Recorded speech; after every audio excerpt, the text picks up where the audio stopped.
Hello दोस्तों, नमस्कार दोस्तों, स्वागत है आप सभी का ऑनलाइन एडा फॉर स्टडी यूट्यूब चैनल पर। इस वीडियो में हम बात कर रहे हैं कई बड़ी और लेटेस्ट अपडेट के बारे में जो कि संबंधित है खुशखबरी को लेकर। खुशखबरी के बारे में, जी हाँ दोस्तों, एक बड़ी खुशखबरी आप सभी के सामने निकल कर आ रही है और जिसका आप सभी को इंतजार था, वो इंतजार आप सभी का खत्म हो गया है। यहाँ पे अनाउंसमेंट कर दी गई है। साथ ही हम बात करेंगे सुपर टीईटी की, टीजीटी पीजीटी और इसके अलावा तमाम एग्जाम डेट के बारे में। साथ ही साथ अगर बात की जाए 27,000 पदों पर नई प्राथमिक शिक्षक भर्ती के विज्ञापन को लेकर और इसके अलावा 40,000 पदों पर नई भर्ती के साथ साथ और भी तमाम अपडेट हम कवर करें, उससे पहले चैनल को सब्सक्राइब करके बेल आइकन को दबा लें और वीडियो को लाइक कर दें, जिससे कि आपको रियल ऑथेंटिक जानकारी ऑनलाइन एडा फॉर स्टडी यूट्यूब चैनल के माध्यम से मिलती रहे। सीधे शुरुआत करते हैं मुद्दे की और सबसे पहली अपडेट आप सभी के सामने निकल के आ रही है। आज 1 सितंबर 2024 है। काफ़ी सालों के बाद अगस्त का महीना जैसे तैसे ख़त्म हुआ है और अब जाकर के सितंबर शुरू हुआ है और सितंबर शुरू होते ही आप सभी के लिए बड़ी खुशखबरी सामने निकल कर आ रही है जो कि संबंधित है उत्तर प्रदेश में सुपर टीईटी यानी कि नई प्राथमिक शिक्षक भर्ती के बारे में, या अगर बात की जाए टीजीटी पीजीटी एग्ज़ाम डेट को लेकर। इन तमाम बड़ी अपडेट को सबसे पहले मैं आपको बता दूं, कीर्ति के हाथ उत्तर प्रदेश शिक्षा सेवा चयन आयोग की कमान। उत्तर प्रदेश शिक्षा सेवा चयन आयोग को लेकर जो सबसे बड़ा इंतजार था नए शिक्षा सेवा चयन आयोग में नए अध्यक्ष का, वो खत्म हो गया है। जैसा कि बताया गया था कि 25 अगस्त को इसके इंटरव्यू लिए गए थे और इंटरव्यू का प्रोसेस खत्म हो जाने के साथ ही अब यहाँ पे इंतजार था कि कब तक यहाँ पर नए शिक्षा सेवा चयन आयोग को नए अध्यक्ष मिलेंगे और अब वो मिल चुके हैं। गोरखपुर यूनिवर्सिटी के सोशियोलॉजी के प्रोफेसर डॉक्टर कीर्ति पांडे को उत्तर प्रदेश शिक्षा सेवा चयन आयोग का अध्यक्ष बनाया है। मुख्यमंत्री योगी आदित्यनाथ ने आवेदन पत्रों की स्क्रीनिंग कमेटी की ओर से भेजे गए 5 नामों में से कीर्ति पांडे का चयन किया है। आयोग के माध्यम से बेसिक से लेकर एडेड या फिर सहायता प्राप्त या माध्यमिक या एडेड महाविद्यालय सहित कई शिक्षण संस्थानों में शिक्षक भर्ती करनी है। इसमें सज्जित सभी 12 पदों की जो सदस्यों की नियुक्तियों पहले ही हो चुकी थी, लेकिन इंतजार किया जा रहा था आयोग के नियमित अध्यक्ष को लेकर और ऐसे में अब यहाँ पे उसका इंतजार खत्म हो गया है और वर्तमान में जो आप सभी के सामने जो अध्यक्ष होंगे वो कीर्ति पांडे जी देखने के लिए मिलेंगी। अभी तक शिक्षक भर्तियाँ अलग अलग भर्ती संस्थानों के माध्यम से हो रही थी और सरकार की कोशिश ये थी कि एक शिक्षक भर्ती को लेकर एक ही आयोग बनाया जाए। शिक्षक भर्तियां करने के लिए उत्तर प्रदेश शिक्षा सेवा चयन आयोग की अधिनियम 23 अगस्त 2023 को कहीं ना कहीं बनाया गया था। इसमें एक अध्यक्ष और 12 सदस्यों की नियुक्ति को लेकर जानकारी दी गई थी। अब ऐसे में सदस्यों की नियुक्ति तो पहले हो गई थी, लेकिन अध्यक्ष का इंतजार था वो भी आज खत्म हो गया है, क्योंकि आप जानते हैं काफ़ी लंबे समय से भर्तियों को लेकर इंतजार था और अंत में अब नए शिक्षा सेवा चयन आयोग के सामने जो सबसे बड़ी चुनौती है वो आपको देखने के लिए मिलेंगी, ये वाली भर्तियाँ। अशासकीय सहायता प्राप्त माध्यमिक विद्यालयों में, अल्पसंख्यक महाविद्यालयों में, एडेड महाविद्यालयों में, माध्यमिक विद्यालयों में, उच्चतर माध्यमिक विद्यालय या जूनियर या उनसे संबद्ध प्राथमिक विद्यालय, इंटरमीडिएट शिक्षा अधिनियम 1921 के तहत एडेड अल्पसंख्यक महाविद्यालय या अल्पसंख्यक उच्चतर महाविद्यालय, अल्पसंख्यक हाई स्कूल या उनसे संबंध में अल्पसंख्यक प्राथमिक विद्यालय। अब आप कहेंगे सर इतने विद्यालय हैं, शिक्षक भर्ती एक नहीं आती है। यही तो सबसे बड़ी समस्या है, विडम्बना है ना। आगे आप सभी देखिए, लिखा हुआ है प्रदेश की बेसिक शिक्षा परिषद के संचालित व प्रबंधगत विद्यालय जो प्रबंधक के माध्यम से चलाए जाते हैं और बेसिक शिक्षा परिषद में के एडेड जूनियर हाई स्कूल या संबद्ध प्राथमिक विद्यालय अटल आवासीय विद्यालय द्वारा संचालित संस्थाओं में शिक्षक भर्ती करेगा। इसके साथ ही उत्तर प्रदेश सरकारी औद्योगिक और प्रशिक्षण संस्थानों में सेवा नियमावली 2021 के अधीन सर्टिफिकेट स्तरीय राजकीय औद्योगिक और प्रशिक्षण संस्थानों में अनुदेशक का चयन देखने के लिए मिलेगा।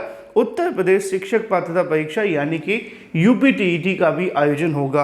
अब ये सारी की सारी भर्तियां किसके माध्यम से होंगी? इसी आयोग के माध्यम से।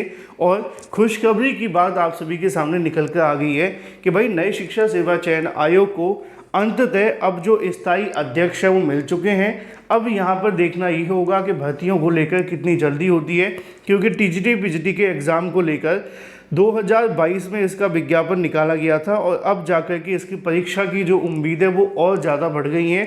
और बताया ये भी गया था कि जैसे ही यहाँ पे अध्यक्ष की नियुक्ति होती है उसके बाद में एग्ज़ाम कंट्रोलर की नियुक्ति करने के साथ ही टीजीटी पीजीटी का एग्ज़ाम करवा लिया जाएगा।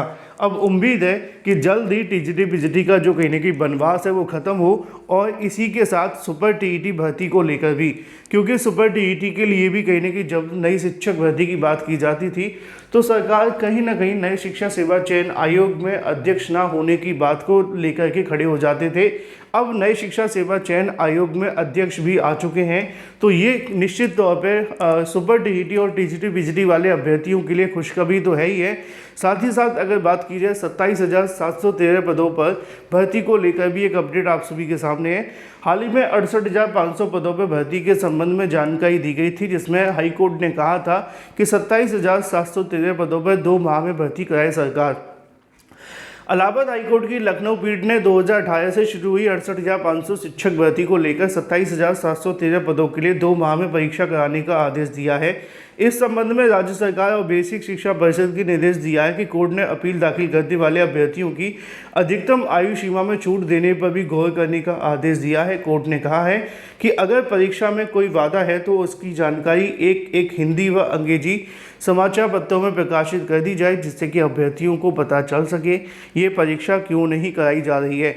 न्यायमूर्ति रंजन और न्यायमूर्ति ओम प्रकाश शुक्ल ने खंडपीठ के माध्यम से ये आदेश दिया और आलोक कुमार की अन्य याचिकाओं पर सुनवाई करते हुए कहा कि 2018 के बाद उस आदेश के खिलाफ दाखिल की गई है, जिसमें 21 मई 2018 के शासन आदेश को रद्द कर दिया गया था। ये शासन आदेश 30-33 को लेकर था और उसमें कहीं ना कहीं 30-33 के बाद में सरकार ने 40-45 जारी किया था और अभ्यर्थी चाहते थे कि ये जो भर्ती है वो 30-33 पे कंप्लीट करा दी जाए और जिनको नौकरी नहीं मिली है उन सभी को नौकरी मिल जाए। कोर्ट के माध्यम से इस मांग को खारिज करते हुए कहा गया कि 2018 के बाद नई शिक्षक भर्ती का विज्ञापन क्यों नहीं निकाला गया, जबकि हमारे पास बड़ी संख्या में टीचर्स के पद खाली पड़े हुए हैं। इसी बात को ध्यान में रखते हुए कोर्ट के माध्यम से आदेशित किया गया है कि इसको लेकर जो विज्ञापन है जारी किया जाए और जल्द से जल्द इन अभ्यर्थियों को नौकरियां दी जाएं 27,713 पदों पर। अब देखना ये होगा कि सरकार इस मामले पर कब तक क्या डिसीजन लेती है और कब तक इसको लेकर विज्ञापन जारी करती है, क्योंकि हाल ही में नई शिक्षा सेवा चयन आयोग के अध्यक्ष का भी गठन हो चुका है और नाम घोषित हो चुका है। अब उनके माध्यम से उत्तर प्रदेश में नई प्राथमिक शिक्षक भर्ती का विज्ञापन कब तक जारी होगा ये देखना दिलचस्प है। इसी के साथ बात कर ली जाए अपनी अगली अपडेट के बारे में, क्योंकि लगातार यहाँ पे जानकारी देखने के लिए मिल रही थी 27,713 के साथ साथ 2 वर्षों में 2 लाख नौकरियों के बारे में लिखा हुआ है कि अगर बात की जाए प्रदेश में अगले 2 वर्षों में 2 लाख नौकरियाँ देखने के लिए मिलेंगी और यहाँ पर नई शिक्षा सेवा चयन आयोग को लेकर भी जानकारी दी गई है। आयोग को सरकारी नौकरियों के माध्यम से कहने के उत्तर प्रदेश अधीनस्थ सेवा चयन आयोग के माध्यम से 40,000 पदों पर भर्ती होंगी, जिसमें अलग अलग पदों के माध्यम से भरा जाएगा। इसमें मुख्यमंत्री योगी आदित्यनाथ की ओर से सभी विभागों में खाली पदों को लेकर जानकारी दी गई है और खाली पदों को भरने के संबंध में जल्द अधियाचन भेजे जाने को लेकर कहा गया है। बात की जाए नवगठित शिक्षा सेवा चयन आयोग के बारे में तो जल्द चेयरमैन की नियुक्ति होगी, जो कि हो चुकी है।